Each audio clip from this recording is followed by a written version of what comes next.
Welcome to the World United. Welcome to the World United. Buenos días, buenas tardes, buenas noches, depende del lugar donde nos encontremos. Mi nombre es Isabel Michan y es realmente un privilegio estar en esta presentación de este importante evento, no solo para Venezuela, sino para el mundo, puesto que es un evento de luz, de apertura de luz, no solamente física, sino espiritual, para abrir nuestros corazones, nuestro espíritu y tener acceso precisamente a ese camino necesario para toda la humanidad. Vamos a tener hoy en este módulo, que le llamamos Track 1 o Habitación 1, trabajando simultáneamente, de ahí que se puedan Hola. trabajar con Soy varios... Enrique Gutiérrez, estoy aquí colaborando con Enrique, este excelente ¿puede proyecto silenciar su seré micrófono? moderador con Asruban A ver, hemos tenido aquí un en lapsus. esta primera ponencia. A ver, sí, por favor, gracias. Bueno, esto es bueno que suceda porque todos somos voluntarios, es decir, que no somos profesionales, pero sí el ingrediente más importante que ponemos a este evento como voluntarios es el corazón, la ilusión, la motivación para que esa luz que estábamos hablando se dé, se pueda conectar. Entonces, estaba comentando un poco la organización en este módulo. O sea, vamos a tener 3 ponentes. El primer ponente va a ser nuestro muy querido Domingo Díaz Porta, maestro, no solamente maestro, sino maestro de maestros, maestro con mayúsculas de sabiduría para nuestros tiempos. Y vamos a tener segundo ponente a Tanis Pérez y a Margaret. Margaret ya será la tercera ponente. Y después de llevar a cabo las ponencias, se quedarán en el módulo para llevar a cabo una discusión, un coloquio, para realmente vertir, pues, y que pueda cada ponente expandir un poco en el tema que haya hablado o el tema de discusión que se dé. Y será por un espacio hasta las 11:55 hora Venezuela, así que vamos a tener un banquete espiritual, no se lo pierdan, estén todos muy atentos porque este banquete es mejor que el de la mejor boda del mundo. Así que todos están invitados, muy felices, contentos de estar aquí y vamos a empezar presentando a nuestro, como he dicho, muy Maribel, un segundo, perdona, discúlpame que te interrumpa antes de introducir. ¿Podemos enviar a los que no son de este track a su track? Porque los van a necesitar allí.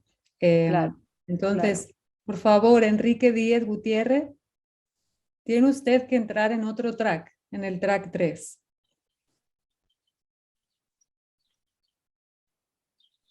Aquí solo tenemos ahora a Domingo Díaz Porta, maestro Domingo Díaz Porta, Tanis Pérez.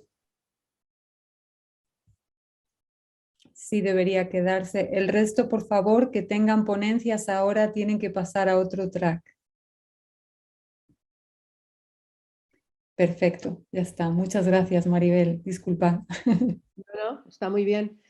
De todas maneras, por ejemplo, Jaime Sánchez se podría quedar por si quiere apoyar alguna cuestión con el maestro Domingo. No sé a qué hora tiene la conferencia, pero sería el que podría quedarse para poder apoyar aquí si hace falta al maestro Domingo. Gracias. Yo me voy a quedar por un momento porque tengo algunos asuntos pendientes acá, pero quiero escuchar al comienzo y quiero colaborar en la forma que se pueda. Sí, de acuerdo. Muy bien. Bueno, pues sin más ya empezamos precisamente presentando a nuestro muy, como digo yo, querido maestro Domingo Díaz Porta, Y para ello, él tiene una trayectoria muy larga, pero la vamos a sintetizar lo más que podamos por eso precisamente, porque es muy larga. El maestro Domingo Díaz Porta es licenciado en Ciencias de la Educación en la Universidad de los Andes, Venezuela, en 1965. Profesor de Psicología de la Educación en la Facultad de Humanidades, Universidad de los Andes, Mérida, Venezuela, de 1965 a 1970. 5 años. En 1971 recibió el 4º grado de iniciación real, gurú o instructor, en la Suprema Orden del Aquarius. Posteriormente, el 5º grado, Sachela o discípulo elevado. Actualmente porta el 6º grado, llamado Sat Arhat o discípulo divino, o apóstol de la Soberana Orden Solar de Chichen Itzá. Desde 2021 está ya en retiro de toda actividad pública después de haber viajado de 1962 a 2020 por las Américas y Europa, llevando las enseñanzas iniciáticas y el mensaje de la edad del Aquarius, y fundado centros de estudio y superación en muchas ciudades. Está dedicado en estos momentos a sus estudios y disciplinas superiores. Está casado, con hijos, nietos, bisnietos. Nació en Caracas, Venezuela, en 1930 y a sus 91 años goza de plena salud gracias a las disciplinas y métodos de superación humana y espiritual impartidos por sus maestros, el doctor Serge Renaud de la Ferrière, científico francés, y el doctor José Manuel Estrada, venezolano, nacido en Caracas en 1900. En estos momentos, y ya después de esta presentación, lo más breve, como he dicho antes, pero siempre un poquito larga por esa trayectoria increíblemente que ha tenido nuestro maestro Domingo Díaz Porta, paso ya a darle la palabra y él nos va a hablar precisamente de la sociedad en esta era de Acuario. Maestro Domingo, adelante, le escuchamos. Shanti, Dr. Yugenda, brother Yugenda, thank you for your invitation. Congratulations for your support to the new humanity. Le doy gracias al Dr. Yugenda por su invitación que me hace de participar en el consejo que él está estableciendo. Y él representa pues la cultura de la India. La India, aunque el centro de la era del Aquarius es el continente americano, sin embargo la India está en la vanguardia de la difusión de la sabiduría trascendental gracias a su aporte sobre todo del yoga, que es ahora un movimiento mundial sin necesidad de propaganda, sino que el yoga llena ese vacío que había en los seres humanos. Entonces la India sigue pues aportando esos tesoros de sabiduría que guarda allá y a la vez sigue también presentando grandes maestros, que son maestros de la humanidad, no solamente de una tradición, de una región. Bien, yo quería presentarles el tema que he titulado Hacia una nueva sociedad, en referencia pues a este paso que estamos dando a un mundo diferente, que para nosotros es la era del Aquarius, después de haber transitado durante 2000 años por la era de Piscis. Se habla mucho pues de características de la era del Aquarius, una era de paz, de sabiduría, de restablecimiento de la armonía con la naturaleza, etc. Pero yo insisto que estos son consecuencias de un trabajo que se debe hacer. Entonces, en vez de estar soñando pues en ese mundo maravilloso, debemos trabajar moviendo las causas que van a provocar esas características que anuncia pues el mensajero de la era del Aquarius, y tal como está escrito en el libro de los cielos. Entonces yo presento 5 causas que van a provocar, si se mueven esas causas, el desarrollo de esta nueva civilización con todas sus características. Entonces, la primera causa, y tal vez la más importante de todas, es preparar las nuevas generaciones desde el seno del hogar. Así se hizo en la antigüedad para levantar las grandes civilizaciones y así se debe hacer ahora. El simbolismo del pesebre en el cristianismo, del niño Jesús recibiendo 3 grandes maestros, es una clave que nos hace pensar mucho. Porque esos regalos que traían esos maestros eran enseñanzas para formar desde su nacimiento a un ser humano como debe ser, con el desarrollo de todas las cualidades propias del ser humano de acuerdo con su origen. Entonces, tenemos que promover la formación de hogares nuevos, ahora que la familia está en decadencia, porque ya no responde a las exigencias de los nuevos tiempos, presentar la nueva familia. Entonces, pues,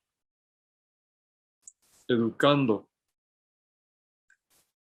los niños desde antes de nacer seguramente, porque durante la gestación la madre tiene la función de educadora de la humanidad a través de sus hijos. Si a la madre se le prepara a la mujer como debe ser, ella va a ir modelando a su hijo en su taller de la matriz, con sus actitudes, con sus pensamientos, sus meditaciones, una alimentación sana y rodeado de un ambiente respetuoso hacia ella. Un ambiente de armonía y de paz. Bien, entonces los padres en la nueva familia deben ser educadores, más que propietarios de sus hijos, deben ser docentes. Deben educar a sus hijos con las reglas pues que fueron representadas en la antigüedad por esos magos, maestros, con el simbolismo del incienso, la mirra y el oro, con esas 3 grandes ciencias. ¿Quiénes van a preparar a los padres? Cuando son adultos ya es tarde, ¿no? No se trata de un curso un mes antes de nacer el primer hijo, no, ya es tarde. Se preparan los futuros padres como educadores desde la niñez, con el ejemplo de sus padres.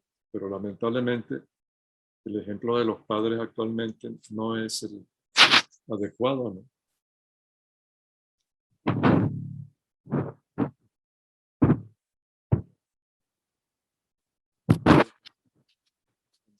Esas 3 ciencias representadas por el oro, o sea, la alquimia, transmutar el plomo de las bajas pasiones en el oro de las pasiones sublimes.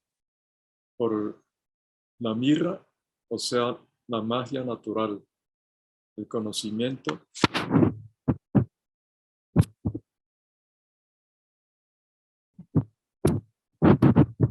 Disculpe, maestro, no se le oye. ¿Podría repetir a partir de la mirra que no se le ha oído el sonido? Bien.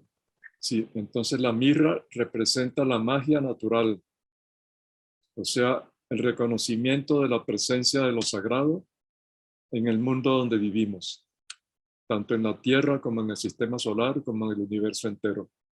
Hay presencia de espíritu, hay energías sutiles, no es solamente lo que percibimos por los sentidos físicos. Esa es la parte concreta. Pero detrás de lo concreto hay energías y hay presencia de entidades que presiden pues la manifestación de la vida universal Y detrás de esas entidades están las grandes leyes que debemos conocer. Entonces, los padres, desde el momento de la concepción, ya tienen esa tarea. Primero la madre, porque tiene en sus manos y en su seno el futuro de la humanidad a través de sus hijos. Si descuidamos el hogar, de allí van a salir delincuentes, viciosos, gente desorientada, confundida. Pero si atendemos la familia como debe ser, como dice el doctor de la Ferrer, la célula de la sociedad. Si una célula se enferma, el tejido se contagia. Si en un tejido enfermo una célula se sana, el tejido entero se regenera. Y la familia es la célula que forma el tejido social. Si la descuidamos para darle más importancia a las máquinas, al consumismo, a la industria, entonces estamos marginando la condición elevada del ser humano y lo convertimos en un mero consumidor, un miembro de una sociedad política, etcétera. Perdemos el rumbo. Entonces, pues, esa es la primera causa que yo veo si queremos un mundo mejor. Partir desde el comienzo, con los niños. Los adultos ya traen muchas mañas, muchas malas costumbres. Es muy difícil que se transformen totalmente. Pero el niño desde pequeño lo podemos educar libre de todas esas contaminaciones que afectan a los seres humanos de hoy. Conceptos equivocados sobre la vida, sobre los sentimientos, sobre la salud. Se ha hecho de la enfermedad un gran negocio. Si todo el mundo amaneciera mañana sano, habría una crisis de la economía mundial. Yo le digo a los economistas, levanten monumentos a los enfermos porque son los que sostienen la economía. Se ha hecho pues un gran negocio. Pero entonces educando desde muy pequeños esas semillas que son los niños, vamos a entrar entonces al terreno de la salud y no de la enfermedad. Bien, una segunda causa, aunque yo quiero citar un pensamiento del doctor de la Ferrier al respecto. En su libro Los Grandes Mensajes, que son 7, él habla de la célula familiar y dice lo siguiente. Arrastramos las futuras generaciones a la misma vida de desarreglo que la nuestra, dejando a nuestros hijos sin una dirección intelectual ni moral. Y si les damos alguna, es falsa, porque nosotros mismos, la generación anterior, hemos perdido el sentido de la verdad, el sentido de las palabras, la gran lección que se desprende de la creación entera. Hemos fundado esta civilización sobre jerarquías en agrupaciones limitadas, en detrimento y desprecio de la más importante y única, la célula familiar. La nueva era traerá consigo su forma de sociedad, donde la familia tendrá probablemente un sentido muy distinto del que le hemos dado hasta ahora. La célula familiar es la piedra de ángulo de nuestra sociedad. Hay que mejorar su solidez, porque hoy está frágil la familia. Ha predominado el individualismo. Antes el ideal era un televisor para la familia, ahora es un televisor en cada dormitorio. Cada miembro de la familia quiere su televisor, su celular, su computadora. Y entonces has perdido el sentido de unidad. La unidad empieza en la familia. Unidad en la diversidad. No educar a los hijos como un cuartel, como los soldados en el cuartel, todos igual, no. Cada hijo trae inclinaciones, trae tendencias, trae su propia herencia. El niño no nace en cero. ya trae su caudal psicológico. Tiene la herencia de los padres y de todo el árbol familiar, pero trae también su propia herencia. Entonces, cada hijo es diferente al otro hijo.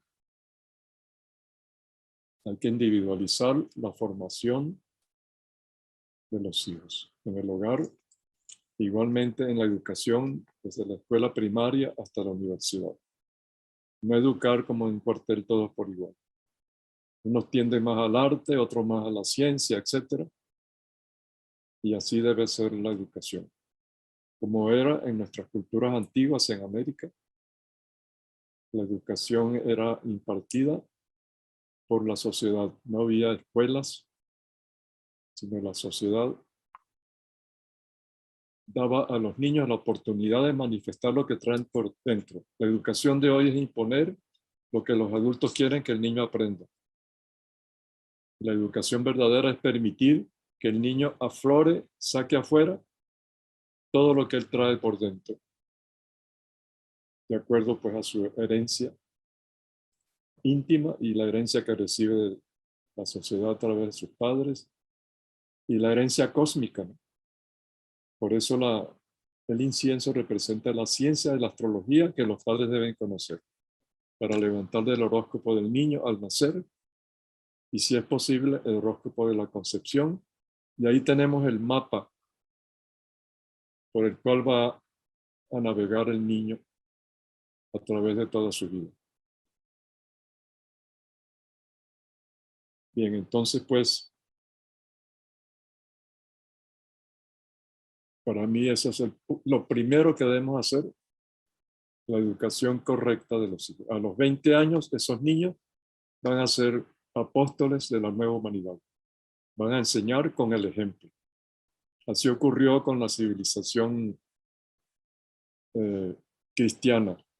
12 apóstoles fueron a formar comunidades de familias y a los 20 años la enseñanza del Maestro Jesús que se empezó a divulgar por la sociedad de aquellos tiempos. Con el budismo igual. El Siddhartha Gautama, el Buda, junto con sus discípulos, iba a los pueblos y ciudades a comer con las familias y a enseñar a los padres estas ciencias sagradas. Y a los 20 años ya empezó a moverse la civilización budista. Igualmente pasó en el Islam, con las primeras comunidades que formó el maestro Mohammed, Mahoma, comunidades de familias. A los años, cuando esos niños ya eran adultos, ellos llevaban el mensaje con su sola presencia. Igualmente en la cultura maya, la cultura inca, la cultura mexica o azteca, los druidas, etcétera, ellos supieron poner el dedo en la llaga, como se dice, en el primer motor que mueve la civilización, que es el hogar, la familia. Bien, como una segunda causa que puede traer pues esas dimensiones a la nueva civilización es la atención a la salud. La gente descuida la salud, la da por sentada y entonces la salud va bajando de nivel y viene la enfermedad. Hoy se clasifican las enfermedades, se le da énfasis a la enfermedad. Yo le digo a los médicos, ¿y por qué no clasifican la salud en saludes? No, es que eso no, la salud es la salud, la dejan solterona, solita, ¿no? Pero sí le ponen empeño a la enfermedad. Y le ponen nombres tan feos que la gente de solamente oír que tiene esa enfermedad ya se asusta y se enferma más todavía. La salud y la enfermedad empiezan por la mente. Lo dijo Henri Poincaré, un científico francés, dijo, no hay enfermedades sino enfermos. No es el hígado el que está enfermo, no es el corazón, es la persona la que está enferma. Entonces la medicina hoy quiere curar el efecto, quiere curar el hígado, el riñón, pero no cura la causa. Entonces viene otra vez a caer en la enfermedad el paciente que curaron. De promover pues las ciencias de la salud. La salud no es solamente física. La salud debe ser integral. Empieza por la mente. En la medicina tibetana basada en el budismo, dice un gran médico tibetano actual, dice que todo empieza por la mente. Y ellos tienen su medicina está enfocada en esa dirección. Entonces no deberá llamarse medicina, deberá llamarse ciencia de la salud. Todo es mente, el universo es mental, dice el primer postulado hermético. Y eso hay que llevarlo a la práctica. El universo que vemos, lo vemos a través de nuestros sentidos físicos que llevan la información a la mente. Si no sabemos interpretar esa información porque la mente no está cultivada, entonces tenemos una idea equivocada sobre la vida y esa idea equivocada ya es una enfermedad, ya es un trastorno. La persona está desorientada y tiene miedo a la muerte. Han hecho un fantasma pues, de la muerte. Una palabra supersticiosa que no debiera llamarse así. El solo temor a la muerte ya trae enfermedades, neurosis, angustias, y eso repercute a través del sistema nervioso en el organismo. Salud en la mente, salud en los pensamientos, en la actitud ante la vida, salud en los sentimientos, en la manera de relacionarnos con los demás y con la sociedad entera, salud en la manera de alimentarse, de respirar, de dormir, de trabajar. Salud, sabiduría. No hay sabiduría si no hay salud. Habrá erudición, habrá conocimiento, tendrá profesión, pero la base es la salud. Sanación, yo digo que sanación es la meta del ser humano. O sea, para mí, samadhi, nirvana, satori, reino de los cielos, equivale a sanación. Mientras el ser humano no llega a la sanación total de todas sus sombras de ignorancia, etc., el ser humano es un enfermo, de una manera o de otra. Pero está enfermo porque no está en plena lucidez, en plena luz. Bueno, entonces, un tercer factor o causa es la transformación del sistema educativo actual. Desde la escuela primaria o el jardín de infancia hasta la universidad. Porque la educación debe estar orientada a la profesionalización. Desde chiquito nos enseñan a sacar cuentas. Un niño no tiene por qué sacar cuentas. Él no tiene un negocio. No, para que cuando esté grande no te engañen, etc. Quieren convertir al niño en un pequeño adulto y le ponen sombrero y corbata, etc. No, dejen que el niño sea niño y eduquen al niño según sus intereses. El niño quiere libertad porque está en crecimiento su cuerpo y está en desarrollo su mente. Necesita espacios abiertos, no pupitres, no asientos, en un salón encerrados. Como el profesor es un adulto cansado, quiere estar sentado y hace que los niños también se sienten. Y ya eso le crea problemas a los niños. Si recordamos nuestra niñez, podemos darnos cuenta de eso. Espacios abiertos desde el principio. El niño es creativo, le gusta hacer cosas. Entonces, la educación a través del arte. El arte desarrolla la creatividad. El niño necesita crecer físicamente y desarrollarse mentalmente. Necesita deportes infantiles. Me da lástima ver niños jugando fútbol. Eso es para adultos. No se trata de eso. Eso solamente fortalece las piernas.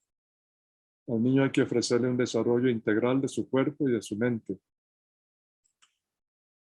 En fin, el niño ama la naturaleza. La educación debe ser en espacios abiertos, en los parques, en la selva, en el desierto, en la costa, en los valles. No encerrarlo en 4 paredes con la idea de que eso es la educación. Está bien para ciertas actividades el salón de clases, pero no limitarlo a eso. Cuando yo iba a la escuela primaria teníamos un parque muy grande en la escuela, en la ciudad de Maracay, en Venezuela, y ahí nos dábamos gusto en el recreo. Porque también teníamos el jardín, nos enseñaban a cultivar plantas alimenticias, flores, etc.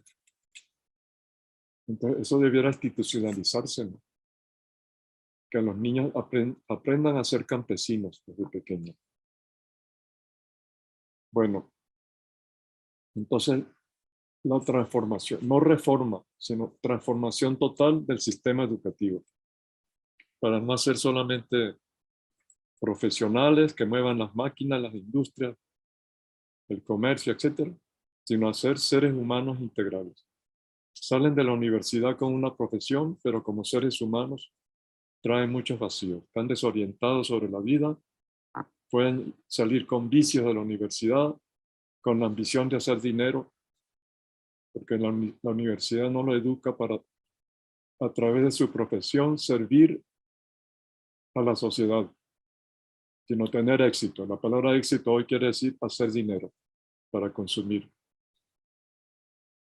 Entonces, pues, es muy importante ir de una vez investigando cómo debe ser la educación de la nueva era. Que la sociedad sea educativa como era en los tiempos antiguos. Los niños en la civilización maya y mexica, por ejemplo, ellos aprendían yendo a los talleres. En la ciudad había la zona de artesanos, había la zona de pintores, de los que trabajaban la piedra, la madera, etc. Los danzantes, los que tocaban instrumentos. Y el niño escogía, según sus inclinaciones, el barrio de los pintores o el barrio de los escultores de la piedra, etc. Y a los 15 años ya era todo un profesional. Ya tenía su vocación, la que le gustaba a él. No que porque el papá es médico, el hijo quieren obligarlo a ser médico, no. Y el niño así también, pues no solamente se formaba en uno de esos talleres, sino que iba a otros talleres y aprendía a ver canto, la danza, etc. El arte es la base esencial de la educación, el sentido de la belleza profunda, no lo bonito. Lo bonito es pasajero, es superficial, se arruga rápido, pero la belleza interior es permanente. Bien, entonces una cuarta causa o motor pues, para mover la nueva civilización es la implantación de la paz, pero la paz no es una palabra, se habla mucho de paz, hay congresos de paz, conversaciones, libros, pero no se estudia como una ciencia que tiene un fundamento filosófico y que implica un arte. De toda ciencia sale un arte. La aplicación individual. La medicina es una ciencia, pero el médico tiene que desarrollar su propio arte, su propia manera de curar. La arquitectura es una ciencia, pero cada arquitecto debe desarrollar su arte, su estilo de arquitectura, su gusto, etc. Así la paz también tiene su arte y tiene una mística. Solamente con la mística de lo que es la verdadera paz se puede promover la paz. No solamente con palabras, con tratados, con acuerdos que se violan constantemente. Se habló de guerras mundiales, no hubo guerras mundiales, hubo guerras europeas. La primera guerra allá por 1914 en Europa. La segunda guerra europea. Que Japón también es que se asoció con Alemania, Japón. Es una guerra europea. América no ha sido continente de guerra, por eso es el territorio de la nueva era, porque tiene bases de paz. Aquí no ha habido grandes conflictos internacionales. hemos tenido pequeños conflictos porque nos han dado el mal ejemplo los que vinieron de Europa y tenemos que recuperar nuestras raíces. Entonces, promover la ciencia de la paz. Tenemos un gran maestro, un gran apóstol de la paz que fue el Mahatma Gandhi en el siglo XX. Él sí aplicó la ciencia de la paz. Él no hizo una guerrilla para recuperar la independencia de la India, etc. Él solito, con su sola presencia, él era la India. Tenía poder y enfrentó al ejército más poderoso de esa época y lo derrotó. Lo único que tenía era una cabrita a su lado. Pero toda la India estaba con el Mahatma Gandhi, ¿no? Por esa ciencia de la paz y esa mística que él tenía de la paz. Porque él sabía lo que es la verdadera paz y que la violencia se derrota con una estrategia, la estrategia de la paz. Así hacía el Mahatma Gandhi. Él no iba de frente a atacar al ejército inglés. Él iba de flanco, por el costado, con diplomacia. La diplomacia es el lenguaje de la paz. Y el ejército es el lenguaje de la guerra. El general usa el lenguaje de la guerra. El diplomático usa el lenguaje de la paz. Y Gandhi se convirtió en un diplomático por su propia voluntad, usando el lenguaje de la paz. ¿Y qué ocurrió? Que cuando él fue a Inglaterra, en esa lucha de él por la paz, fue recibido con todo respeto. Y fue llevado al Parlamento inglés y aplaudido. Por los que él derrotó, lo aplaudieron, porque la Inglaterra aprendió en carne propia lo que es la estrategia y la ciencia de la paz, cuando se lleva con mística. Entonces, promover esta investigación de la paz como ciencia y no hablar tanto de la palabra paz, sino todo un estudio y una metodología. Como toda ciencia necesita investigación sobre la paz. ¿Cómo es la paz hoy en tal país, en tal continente? ¿Cómo es la paz en el pasado, en las civilizaciones? ¿Nos satisface esa paz que siempre terminaba en guerras? No. Entonces, ¿cómo experimentar entonces?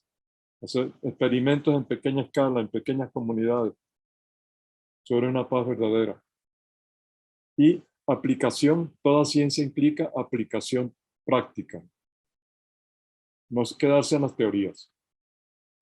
Bien, y una última causa para mover pues una nueva civilización es los medios de comunicación, de difusión, que influyen poderosamente en las colectividades, en la sociedad. Televisión, internet, redes sociales, etc. Utilizarlas como instrumentos educativos. Son herramientas muy poderosas para la transformación de la sociedad. Entonces, irlas orientando, irlas tomando en este sentido, como es lo que estamos haciendo en esta iniciativa del Torjugender. Usar la comunicación para promover los valores de la nueva sociedad. Bueno, entonces yo mandé un escrito, ¿no?, que se puede compartir con todos ustedes al respecto, donde yo digo, la quinta causa, orientar los medios de comunicación y de información hacia la divulgación y promoción de estos valores, que son puntos de partida para un mundo renovado, en vez de incitar al consumismo de cosas que no son necesarias ni son útiles. Crean la necesidad por la propaganda. La propaganda es un sistema psicológico para convencer a la gente. Entonces se crean necesidades artificiales y cosas útiles que en realidad no tienen sentido desde este ángulo de una humanidad transformada, ¿no? Renovada, distinta. Hemos sido humanos a medias, como dice la ciencia, somos animales racionales. Tenemos mucho de animal y poco de racional, entonces vamos a cambiar los términos. Está bien, aceptemos la parte animal. Tenemos huesos como todos los animales, cerebro como todos los animales, ojos, etc. Pero hay algo que distingue al ser humano. Vamos a cultivar ese algo diferente. No una ciencia dedicada pues a crear armamentos nuevos, más poderosos, más destructivos, a fomentar pues el negocio de la medicina, de la enfermedad, etcétera. No, una ciencia dedicada a la exaltación del ser humano en lo individual y en lo colectivo. Medios que son recursos formidables si se unen a un nuevo sistema educativo que parte del hogar hasta la universidad, haciendo de la sociedad un factor dinámico en una pedagogía social, que otra vez pues la ciudad vuelva a ser escuela. La educación indirecta, digamos, a través de la sociedad sin necesidad de escuela. Que el niño cuando salga a la calle esté aprendiendo cosas, que en vez de asfalto haya jardines en las calles, que los ríos corran por la ciudad, ríos de aguas limpias. No grandes autopistas y avenidas para las máquinas y aceras o banquetas estrechas para los seres humanos. Y en cada esquina tienes que inclinarte ante la máquina, darle paso a la máquina. Para que tú puedas atravesar la esquina, tienes que pedirle permiso a la máquina. Que él ponga el ojo verde para que tú pases. Si no, te pone el ojo rojo y no te deja pasar. ¿Cómo es posible que la ciudad sea el imperio de la máquina? Claro, no es culpa de la máquina, ¿no? La máquina es nuestro sirviente, está bien. Es culpa del maquinismo, de la actitud mental de querer arreglar el mundo con máquinas. Ya están saliendo los hombres robots que dicen que pueden ser más inteligentes que nosotros. Qué vulgaridad. En vez de desarrollar el cerebro humano, quieren desarrollar cerebros electrónicos en los robots. No, señores, dedíquense al ser humano. El cerebro hoy se usa el 10%. El 90% del cerebro es tierra incógnita, es selva desconocida. Solo hablamos de imaginación, de memoria, de razón, etc. Y se ignoran el 90% de lo que está guardado en esa selva maravillosa. Tesoros increíbles. Gracias, Domingo, Maestro Domingo. Le agradecemos un montón. Amo escucharle hablar.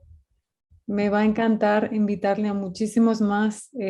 Voy a hablar con Maribel. Hagamos algo. Es un tesoro escucharle hablar de principio a fin. No tiene precio. Muchísimas gracias por su sabiduría, por venir a estos espacios a compartir y a sembrar no solo lo que dice, sino lo que emana. Muchísimas gracias. Siempre estoy al servicio de todos. Vamos Soy maestro a veces y discípulo siempre. siempre. Maestro que enseña, que son pocas horas al mes, y todos los días estoy aprendiendo. Eso es lo que hace un maestro, que siempre, nunca deje de aprender. Y no soy maestro de maestros, Maribel. Soy maestro pequeño, ¿no? Mi maestro es maestro de maestros. Doctor de la Ferrier y nuestro hermano mayor, José Manuel Estrada. Esos sí son maestros de maestros. Ante ellos yo me inclino. Y tantos grandes maestros que ha tenido la humanidad, vamos a darle lugar en la educación a esos grandes educadores de los pueblos que son los grandes guías espirituales de la humanidad en todos los continentes. En América tenemos a Marivaca, el gran maestro del Amazonas, Tunupa, el gran maestro de los Andes, muy anterior a los incas, Quetzalcóatl, la tradición de los Quetzalcóatl en el norte. Vamos a tomarlos en cuenta también, no busquemos solamente hacia el extranjero. Hagámoslo. veamos hacia nuestra tierra. Mira, allá está los Tepuy, en la Guayana, ¿no? Saben el misterio que se esconde en esa sierra. ¿Qué magia hay allí? Magia Increíble. natural. Los niños aprendan magia natural, como estas películas, ¿cómo se llama? Harry Potter. De Harry Potter. Por Harry fin Potter. hubo una mujer que dio en la clave. Los niños quieren magia, necesitan magia. Hicieron época esas películas de Harry Potter. Hay que seguir, que los educadores se den cuenta que el niño necesita magia en la educación, magia en el hogar, magia en la sociedad. No olvidemos el pesebre, la Navidad. Esa magia nos alimentó cuando éramos niños. Sigamos creando magia. No seamos fríos, consumistas, estériles. Tengamos muchos hijos, decía nuestro maestro. Yo quiero que mis discípulos den muchos hijos porque van a ser hijos sanos. Que los que no quieran tener hijos, que no tengan, claro, porque lo van a hacer viciosos. Pero los que siguen un sendero espiritual, que tengan muchos hijos, porque ellos van a ser apóstoles. Gracias. No me provoquen porque me desato. Sí, Ay, Maribel, el micrófono. Sí. Es que a veces no se me conecta. Maestro, bueno, ¿qué le podemos decir? Ya Amrita lo ha dicho por mí, así que aquí estaríamos escuchándole y escuchándole como siempre. Y he tenido ese privilegio y lo sigo teniendo y lo seguimos teniendo todos en este día de hoy. No se vaya, maestro, porque ya sabe que después de los otros dos ponentes que siguen, vamos a tener un coloquio y nos va a poder regalar pues más enseñanzas. Muchísimas gracias y estamos esperando que llegue ese momento para entre todos realmente vertir pues todas las inquietudes, preguntas, opiniones y demás. Muchas gracias, maestro. Muchas gracias. quiero oír Y a los ahora, demás. claro que sí, gracias. Bueno, usted se la pasa siempre oyendo a los demás, pero bueno, un día más. Muchas gracias. Bueno, ahora tenemos aquí a Tanis. Si quieres desconectar tu teléfono, tu micrófono, perdón, que me están llamando, teléfono, micrófono, bueno, ya saben. ¿Cómo me Somos escuchan? voluntarios, acuérdense. Y fallos, pero gracias a ellos aprendemos cada día un poquito más. Tanis Pérez lo tenemos ya aquí en el módulo. Le agradecemos muchísimo su presencia.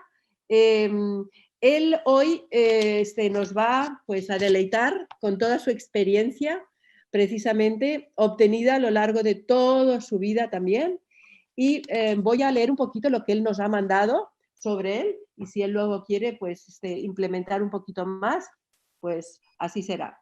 Pero me gustaría hacer un apunte breve de lo que él nos ha mandado, y él nos dice que el bienestar es un maestro de meditación certificado por Deepak Chopra de California, y él hoy nos va a dar en su tema semillas de información y de conciencia. Y además nos va a hacer algo muy importante para estos tiempos, que es no solo bla, bla, bla, bla, sino una práctica.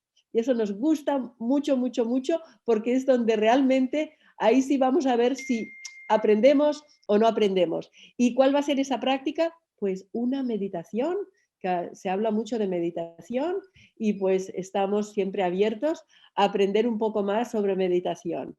Y él es lo que nos va a dar en esa meditación práctica, pues para reconectarnos, como dice él, con nuestra esencia. Así que sin más, dejamos a Tanis aquí el micrófono, todo tuyo, Tanis, y adelante con tu exposición.